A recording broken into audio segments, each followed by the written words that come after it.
Bob, you are a smart guy.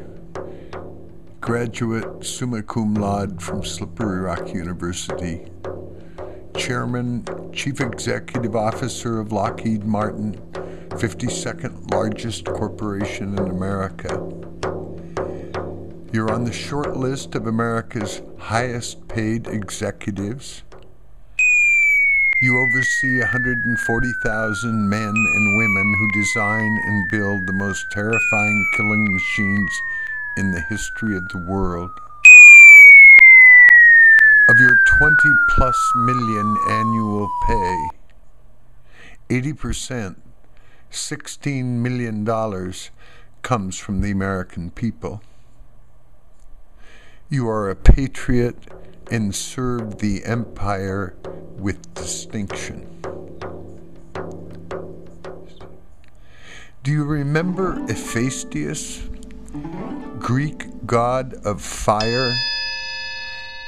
Anvil, tongs, and hammer, the tools with which he fashioned the radiant armor of Achilles?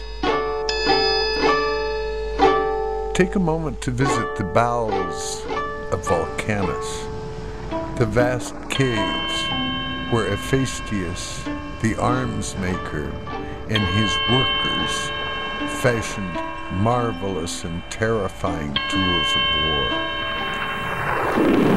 They manufactured a thunderbolt, such as the father of heaven, Zeus, shoots down in such great numbers at earth from all over the sky. Now they were putting in, as components, frightening flashes, the noise that creates the panic, the piercing flames of wrath. Elsewhere, a job was being hurried on for Ares, god of war, a chariot with swift wheels, such as he rides in to rouse up men and nations.